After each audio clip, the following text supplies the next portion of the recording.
우리가 함께 봉독한 말씀을 통해서 하나님께서 저와 여러분에게 은혜 주시길 원합니다. 우리 교회가 창립 9주년을 맞고 벌써 어느 사이에 내년이 되면 10주년이 이제 되게 됩니다. 그동안 생각해보면 저는 말씀 목회를 하려고 노력해왔다, 그렇게 생각되어집니다. 우리가 몇 년 전부터 새벽기도 시간에 일일 성경 읽기를 해오고 있습니다. 물론 성경 읽다 보면 누가복음처럼 긴장들이 있어서 새벽기도 시간이 좀 길어지는 것이 사실입니다. 그러나 우리가 이렇게 해나가다 보면 1년에 최소한 한 번은 성경을 읽게 됩니다. 어떤 그리스도인들은 죽을 때까지 TV 앞에서는 국을 끓이면서 하나님의 말씀으로 고백하는 말씀을 한 번도 읽지 않고 죽을 때까지 가고 매해를 흘려버리는 그리스도인들도 많습니다. 저는 바라기는 우리 안에는 한 분의 재직도, 한 분의 그리스도인들도 그렇게 되지 않기를 원합니다. 일용할 양식을 먹는 것 이상으로 하나님의 말씀을 가까이 하기를 원합니다. 주일 오전에는 이 일을 성경을 중심으로 되도록이면 말씀을 전하려고 했습니다. 주일 오후에는 지금은 이 상황 때문에 중단되었지만 통성경 연구를 통하여 각 성경책의 요지와 핵심을 우리가 함께 생각해 보았습니다. 내년에는 아마 마치고 또 반복을 하리라 생각합니다. 예전에 3일 기도의 시간에는 역시 통성경 연구를 통해서 각 성경의 책을 공부했습니다. 이번에 하는 통성경 연구는 두 번째입니다. 요즘에는 이제 성경의 영성을 다루고 있는데요. 사실 그 전에 이 3일 기도회 때 통성경이 끝나고 시편을 한번 1편부터 150편까지 다뤘습니다. 지금은 심야 기도의 시간에 시편을 또 다루면서 103편을 이번 돌아오는 금요일에 할 차례입니다. 3일 기도회는 성경의 영성이라는 제목으로, 또 심야 기도회는 성경에 나온 기도라는 제목으로 그렇게 말씀을 공부하고 있습니다. 어찌하든지 하나님의 말씀을 중심으로 해서 목회하고 말씀 위에 우리의 신앙과 우리 가정과 교회가 세워지는 것이 반석 위에 세우는 집을 짓는 것이라고 저는 믿습니다. 말씀을 가까이 하지 않으면 어떤 일이 일어납니까? 말씀을 가까이 하지 않으면 내가 현재 어떻게 신앙생활을 하고 있는지를 제대로 볼 수가 없습니다. 하나님 앞에서 내 영적인 상태가 어떤지를 절대로 제대로 깨달을 수가 없습니다. 그냥 잘하고 있는 것처럼, 아니면 불감증 가운데 내가 어떻게 신앙생활하고 주 앞에 어떻게 서 있는지를 전혀 모르고 신앙생활하게 됩니다. 그러나 하나님의 말씀을 가까이 하게 되면 그것은 거울을 들여다보는 것과 같습니다. 거울을 들여다보기 시작하면 내 모습이 보이기 시작합니다. 하나님의 말씀을 가까이 함으로 그 말씀의 거울 앞에 나를 비춰보면 내가 얼마나 여전히 회개할 것이 많고 고쳐야 할 것이 많은지를 계속해서 깨닫게 됩니다. 그러므로 반드시 말씀을 가까이 하셔야 됩니다. 내가 경건하다 생각하고 손줄로 생각하는 그 때도 말씀 앞에 비춰보면, 그리고 그 말씀 앞에서 내가 살아가는 모습을 보면 우리가 얼마나 순식간에 넘어지고 곤두박질 칠 수 있는 연약한 존재인지를 깊이 깨닫게 됩니다. 내가 뭐 대단한 존재처럼 우리가 때때로 생각하지만 하나님 앞에서는 순간적으로 깨어지는 유리 같은 존재입니다. 제가 지난 주간에 연구소 화장실에서 뭘 하다가 의자가 넘어가면서 화분이 깨졌습니다. 그 깨어진 화분을 보면서 그런 생각이 다시 한번 들었습니다. 내가 하나님 앞에 얼마나 5분 후에 넘어질 수 있는 존재인지, 아니 1분에 넘어질 수 있는 존재인지, 우리가 그렇게 연약한 존재입니다. 그래서 정말 주님이 은혜로 우리를 붙들어 주시지 않으면 안 된다는 것을 절감하게 됩니다. 늘 말씀과 성령의 능력을 힘입어 믿음으로 살지 않으면 안 된다는 것을 고백하게 됩니다. 그리고 그렇게 다짐하며 기도하게 됩니다. 세상에서는 약한 점이 부끄러운 점이며 은폐하고 싶은 점입니다. 그러나 우리가 하나님의 말씀 앞에 서면 약함은 부끄러움이 아니라 자랑거리가 됩니다. 그 약함 때문에 주님 없이 살 수 없다는 것을 온몸으로 고백하게 되기 때문에 바울 사도는 말했습니다. 나는 나의 약함을 자랑하리니 그리스도의 능력이 약한 데서 오히려 온전해질 뿐이다. 이것은 신앙의 신비입니다. 우리가 하나님의 말씀을 가까이 하면 형식적이고 습관적인 죽어있는 신앙생활, 심지어 위선적인 신앙생활을 벗어나게 됩니다. 얼마나 많은 그리스도인들이 신앙생활을 오래 했기 때문에 병들어 있는지요. 영적 불감증과 하나님에 대한 형식적이고 습관적인 모습으로 예배에 나와 있는지요. 그러나 하나님의 말씀 앞에 서면 그 말씀이 우리의 마음을 갈아엎습니다. 그리고 그 말씀을 통하여 우리 신앙의 기준이 세워지고 방향성이 정해지고 우선순위가 분명한 신앙생활을 하게 됩니다. 이전에는 신앙생활도 내 생각과 판단이 기준이 되고 감정과 상황을 따라 신앙생활을 했다면, 하나님의 말씀을 가까이 하면 그다음부터는 하나님의 말씀이 성령의 감동하시는 생각이 기준이 되게 됩니다. 하나님이 기뻐하시는 신앙생활을 추구하게 되고 하나님을 가까이 하는 것이 영적인 사람들의 마음이라고 하는 것을 깨닫게 됩니다. 이전에는 나를 위해 살았기 때문에 안다라고 조바심을 내고 특정한 것에 집착하고 욕심을 내었다면, 그리고 필요할 때만 주님을 찾았다면, 말씀을 가까이 하고 깨닫게 된 다음부터는 하나님의 나라가 임하기를 바라고 하나님의 뜻이 우리의 삶의 모든 영역과 관계 속에 이루어지기를 바랍니다. 주님은 이 말씀을 하시면서 말씀하셨습니다. 너희는 먼저 그 나라와 그 일을 구하라. 그리하면 너희의 필요한 것들을 내가 채우리라. 사실 순종하지 못하는 것은 믿지 못하는 것입니다.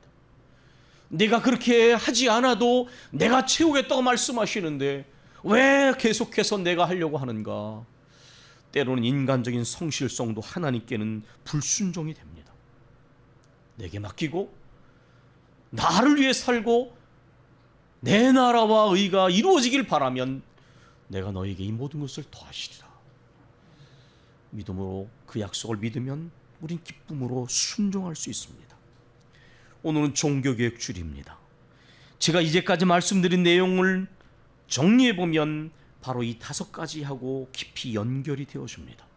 솔라 스크립투라, 오직 성경으로, 솔루스 크리스투스, 오직 그리스도, 솔라 그라치아, 오직 은혜, 솔라 피데, 오직 믿음, 솔리 데오 글라우리아, 오직 주께 영광을. 하나님의 말씀으로 돌아갈 때에 우리의 연약함과 동시에 주님의 은혜를 필요로 하는 우리 자신, 믿음으로 살아가는 우리들, 그리고 오직 그리스도 안에서 그 사랑과 은혜를 받은 우리들, 하나님의 영광을 위하여 살아갈 주님의 백성이요 그리스도의 제자라는 사실을 깨닫게 됩니다. 오늘 우리가 본 이 본문 앞에는 등불 비유가 나옵니다. 누구든지 등불을 켜서 속에나 말 아래 두지 아니하고 등경 위에 두나니. 이 누가복음의 독자들은 헬라 그리스도인들입니다. 그래서 이 이라는 것은 이스라엘 사람들은 방이 하나밖에 없기 때문에 이 이라는 것은 헬라 사람들이 사용하는 광을 의미하는 것입니다. 누가 등불을 켜서 광 창고에 놓거나 그릇 아래에 두겠느냐? 그것을 높은 곳 등경 위에 두어야 되지 않겠느냐? 헬라인들은 이 등을 켜서 현관에 놓았습니다. 이스라엘 사람들은 방이 하나 있기 때문에 등을 놓게 되면 헬라인들에게나 또 유대인들에게나 집안에 들어서는 순간 그 등불 빛을 보게 됩니다. 이는 들어가는 자로 그 빛을 보게 하려 함이니라, 이렇게 말씀했습니다. 내 몸의 등불은 눈이라. 내 눈이 성하면 온몸이 밝을 것이요 만일 나쁘면 내 몸도 어두우리라. 여기서 내 눈이 성하면 그 구절 밑에 1번이 되어 있는데 옆에 순전하면 그런 뜻입니다. 순전하면. 우리 성경에는 본문에 성하다라고 되는데 이 하플루스라는 단어는 주름이 없는 단순한 그런 뜻입니다.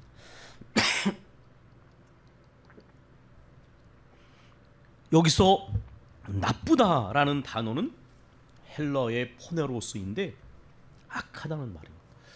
이걸 해석하면 이런 뜻입니다. 우리 영혼의 눈이 순전해서 하나님만을 보고 제대로 보지 못하면 초점이 불분명하지 않습니까? 눈이 한 곳을 바라보지 못하는 거예요.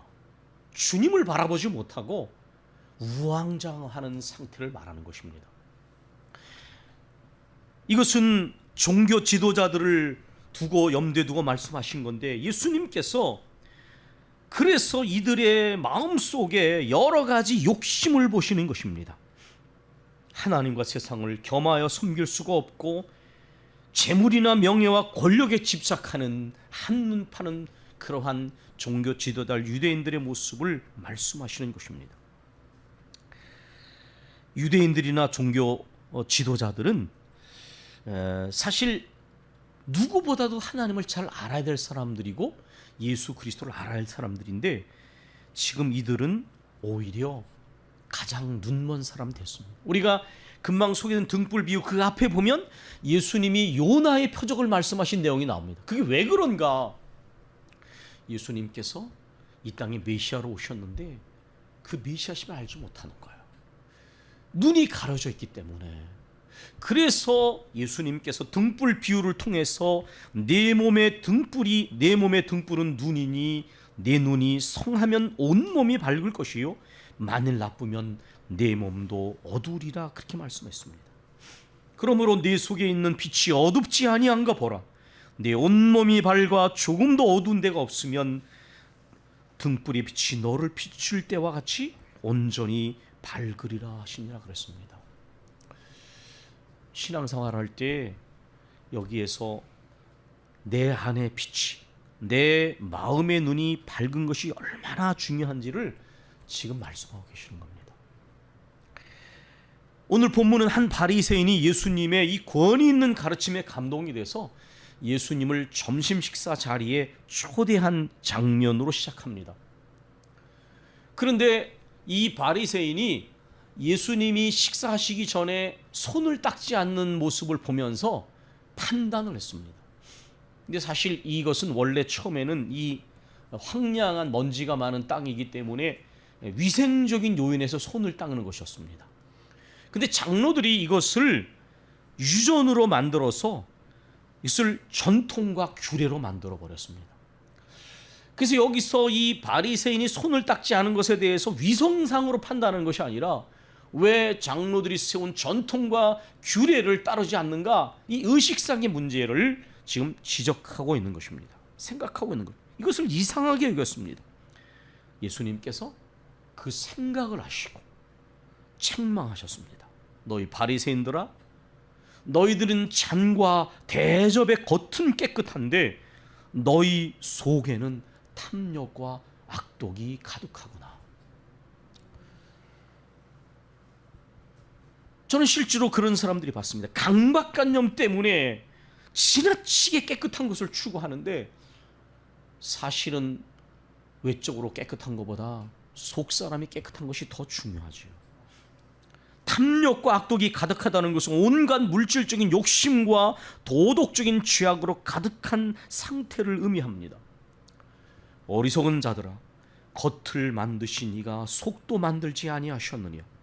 그러나 그 안에 있는 것으로 구제하라.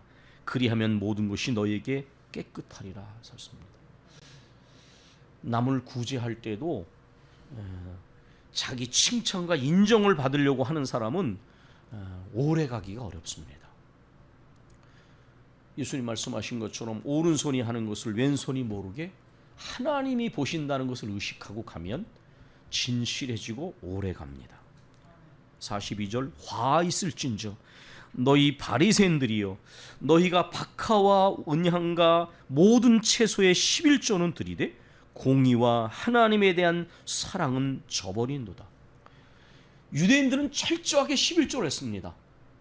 그래서 야채의 11조까지 드렸습니다.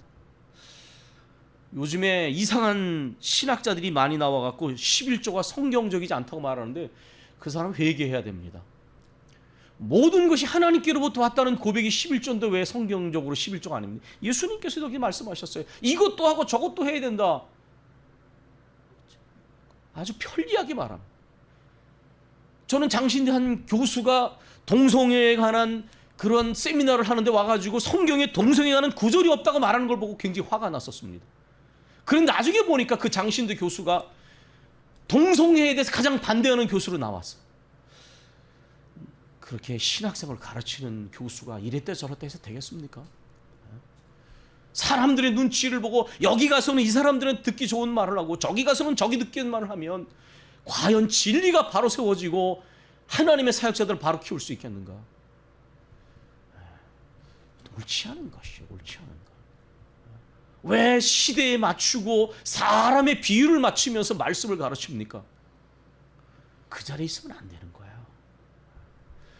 하나님 앞에 바로 서는 것이 사람과 사람 앞에 사회주는 것보다 훨씬 더 중요한 거예요. 저는 예전에도 말씀을 전하면서 그런 얘기를 드렸습니다. 저는 이런 설교자가 되고 싶습니다. 때로는 말씀을 들을 때 다소간의 귀가 거슬리고 언짢게 느껴져도 뒤돌아서 깊이 생각하고 기도하니 저것이 진짜 목사님이 나를 위하여 기도하면서 내 영혼이 바로 되려고 하는 말씀이구나. 저는 그런 설교자가 되고 싶어요. 하나님과 바른 관계에 서는 것이 목사와 사회적보다 100배는 옳은 것입니다. 그것이 우리의 관계가 오래가는 거예요. 여러분, 예수님께서는 분명히 말씀하셨습니다. 너희가 사소한 규정까지 지키면서 11조를 드리면서 하나님께서 중요하게 생각하는 삶이 바로 세워지는 공의와 하나님을 사랑하는 이 중심은 왜 본질은 잊어버리고 있느냐? 이것도 저것도 버리지 말아야 된다. 하나님의 말씀을 전할 때에 말씀을 전하는 사역자가 가장 중요한 생각은 무엇입니까? 하나님 앞에서 삶이 바로 세워지는 것 아닙니까? 11조를 드리고 헌금을 많이 드리고 봉사하는 것도 중요할지 모르지만 하나님께 삶이 바로 세워져야 됩니다. 모든 관계와 영역 속에 삶이 바로 세워지고 세월이 흐를수록 하나님을 사랑하는 마음이 더 깊어지는 그런 교인이 되고 교회가 되는 것이 목사의 역할이고 참다운 목사의 상급이 될 것이라고 저는 믿습니다. 화 있을진저 너희 바리새인이요 너희가 회당의 높은 자리와 시장에서 문안받는 것을 기뻐하도다. 아주 유감스럽고 송구스럽게도 이 구절을 읽으면 한국 교회의 목사님들과 장로님들의 모습이 떠오릅니다. 얼마나 대접받고 인정받기를 좋아하는지요. 왜 그렇게 그런데 목말라 있는지 모르겠어요. 그냥 자기를 드러내지 못해서 안달을 합니다. 어렸을 때부터 뭔가 결핍증에 걸린 사람 같아요. 뭔가 생애에서 심각한 결핍 있는 사람처럼 그냥 인정받지 못해서 자기를 드러내지 못해서 안달을 합니다. 이 바리새인들은 종교적 지식을 많이 가지고 있는 사람들이라서 존경을 받는 사람들입니다. 그래서 회당의 높은 자리와 또 시장에서 문안 받는 걸 기뻐한다 이런 뜻이에요. 그 회당 안에 가면 율법책을 넣어두는 궤가 있는데 그 맨 앞자리 부분에 그 가까이 있으니까 바리새인들은 이 앞자리를 차지하려고 쟁탈전을 했다. 시장에서는 세상 종교적 뿐만 아니라 사람들에게도 존경을 받는다. 존경받고 인정받으려고 애를 쓰고 있는 것입니다. 그런데 제가 지난 주간에 이렇게 루이스의 글을 읽어보니까 거기에 이런 대목이 나왔습니다. 제가 우리 청년들한테 그 글을 올려줬는데 신앙생활을 오래 하거나 겉으로 아주 모범적인 사람들이 갖는 큰 영적 위험을 이렇게 적어놨습니다. 사람의 칭찬과 존경과 인정을 받으려고 하고 하면서 신앙생활하면 신앙이 심각하게 병든다는 거예요. 이거 잊지 마셔야 돼요. 저는 이렇게 목회자로 오면서 많은 봉사자들이 이렇게 병든 걸 봤습니다. 그분이 하는 봉사는 참 귀한 것입니다. 근데 그 봉사가 오직 사람의 칭찬과 인정에 몰두돼 있어요. 얼마나 많은 봉사자들이 이렇게 되는지 모릅니다. 그래서 마치 곡간 열쇠를 붙들고 있는 것처럼 다른 사람이 봉사의 자리에 들어오는 것까지 인정을 안 해요. 이건 내 영역이야. 제가 이렇게 기도하면서 권면해도 듣지 않더라고요. 저는 그분의 봉사를 굉장히 귀하게 생각했기 때문에 기도하는 건 하나님께서 더 많이 기도하라고, 하나님과의 관계를 우선히 두라고 제가 그래서 영적으로 몇 번 권면했는데 제가 권면하는 순간 고개가 다른 데로 돌아가더라고요. 그래서 저는 참 그분 불행하다고 생각했어요. 하나님 앞에 그게 바로 뼈가 뻥 썩는 봉사라는 게 바로 그런 거예요. 신앙생활 할 때 너무 사람 인정 칭찬 생각하지 마십시오. 그럼 반드시 시험에 듭니다. 그리고 그게 전부인 줄 압니다. 루이스가 이렇게 말을 했습니다. 그렇게 사람의 칭찬과 인정과 존경을 생각하며 신앙생활하고 봉사하면 병들어서 실체와 본질을 만나기 어렵게 됩니다. 다시 말해서 하나님하고는 멀어져요. 이거 잊지 마셔야 됩니다. 하나님하고 멀어지게 됩니다. 오늘날 한국교회에서 너무나 하나님 중심이 아니라 사람의 칭찬과 인정을 북돋우는 식의 목회가 이루어져 왔다고 저는 생각해요. 내가 그거 드리고 나면, 그거 하고 나면 반드시 알려줘야 돼요. 우리 주님께서는 오른손이 하는 것을 왼손이 모르게 하라고 그러는데 우리가 그렇게 하지 못했습니다. 이 바리새인들을 부르는 외식하는 자라고 하는 말은 위선자라는 말인데 아시지요? 이건 마스크를 쓰고 연기를 한다고 하는 단어에서 온 것입니다. 배우가 마스크를 쓰고 연기를 하는 거예요. 예수님께서는 이들을 외식하는 자들로 부르셨습니다.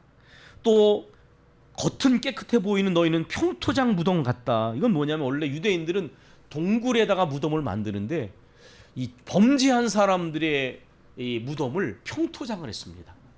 그리고 그것을 표시하기 위해서 회치를 했는데 세월이 흐르다 보면 이 회가 없어지는 거예요. 그럼 어떻게 되면 사람들이 다니면서도 그 무덤 위를 밟게 되는데 유대인들은 관례에서 무덤에 접촉하면 7일 동안 부정합니다.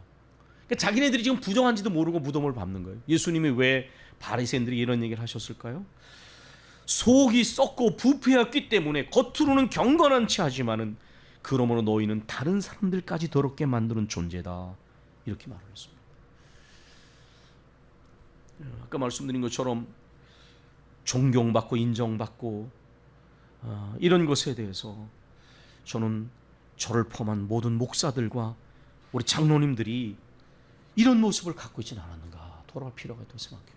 섬김의 권위 대신 주장되어지는 권위주의에 빠지고 그러므로 섬김을 하지 못했던 모습을 봅니다. C.S. 루이스는 시편 4세기에서 이렇게 말을 했습니다. 하나님을 안다는 유대인들이 때로는 이교들보다 더 심각한 죄를 지은 것은 그들이 하나님으로부터 더 멀리 있었기 때문이 아니라, 여러분 이 대목을 잘 귀로 들으십시오, 더 가까이 있었기 때문입니다. 이게 도대체 무슨 얘기인가? 인간의 영혼 속에 초자연이 들어오면, 하나님께서 오시면 인간의 영혼에는 좋은 쪽과 나쁜 쪽 모두를 향해 새로운 가능성이 활짝 열려지기 시작 때문입니다. 이 지점에서 길이 두 갈래로 나뉘어지기 시작합니다.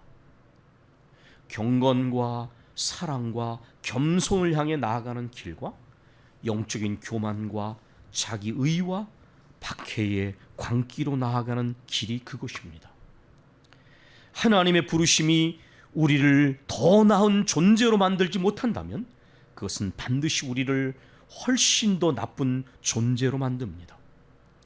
온갖 악인들 중에서도 가장 악한 사람은 종교적 악인입니다. 이렇게 말을 했습니다.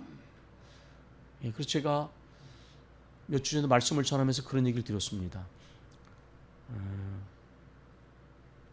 이렇게 진수나 우리 이미재 집사님이나 비교적 신앙생활을 최근에 하신 분들을 보면서 좋은 모습은 본받아야 하지만 결코 병든 모습을 본받아서는 안 됩니다. 신앙생활을 오래 한 우리들도 당연합니다. 우리가 하나님을 제대로 알고 제대로 믿고 제대로 삶을 살아가려면 그래서 반드시 말씀을 가까이 해야 합니다.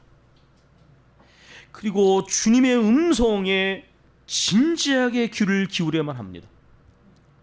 하나님의 말씀을 가까이 하고 꾸준히 매일매일 말씀을 읽고 묵상하는 사람이 되어야만 합니다. 그러면 반드시 우리 자신이 변하게 되어 있습니다. 아멘? 저는 확신합니다. 읽다가 그만두지 마십시오.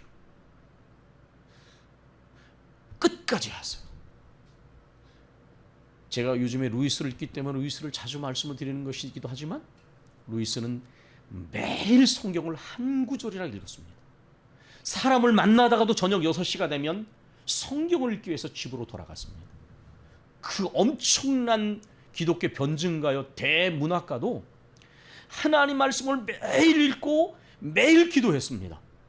그가 매일 기도한 것은 매일 하나님 말씀을 읽었기 때문에 매일 기도하게 된 거예요. 제가 죄송한 얘기지만은 우리 교인들 중에 성경 매일 읽지 않는 지들이 너무 많아요. 지금 성경 매일 읽지 않는 청년들이 너무 많아요. 하다가 그만둬. 제가 왜 이런 얘기를 드리느냐? 말씀을 읽으면 변하지 않을 수가 없기 때문이에요. 여러분, 그 수없는 시간을 핸드폰을 들여다보시면서 그 수없는 시간 TV 앞에 앉아 계시면서 수없이 사람들하고 잡담을 하시면서 왜 하나님 말씀을 가까이 하지 않으십니까? 이 말씀이 하나님의 말씀이고 우리를 진리와 영생으로 인도하는 말씀인데 그 시간이 아까우십니까? 바쁘시면 길을 걸으면서도 운전을 하시면서 드라마 배우를 들으시면 됩니다. 여러분, 하나님 말씀을 가까이 하십시오. 꾸준히 매일매일 말씀을 읽고 절대로 손에서 말씀을 놓지 마십시오. 말씀을 깊이 묵상하면 반드시 변하게 되어 있습니다. 말씀을 가까이 하면 우리가 얼마나 연약하고 무지하고 완악한 존재인지를 깨닫게 되면 우리의 죄성이 깨지게 됩니다.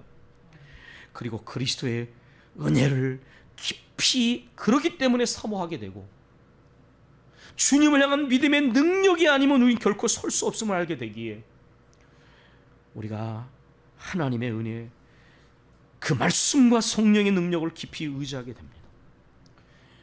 우리가 안다라고 집착하지 않아도 하나님의 나라와 의를 구하면 하나님의 기쁨이 되어지면 하나님의 영광을 위해 살면 하나님이 우리 삶을 책임져 주시고 지켜주시고 인도해 주시고 세워주실 것을 저는 믿습니다. 이 일 때문에 말씀을 읽어야 됩니다. 멈추지 마세요. 멈추지 마십시오. 오늘은 종교개혁주일입니다. 종교개혁의 근본적 정신은 말씀으로 돌아가는 것입니다. 말씀을 사랑하는 저와 여러분이 되기를 소원합니다. 기도하겠습니다.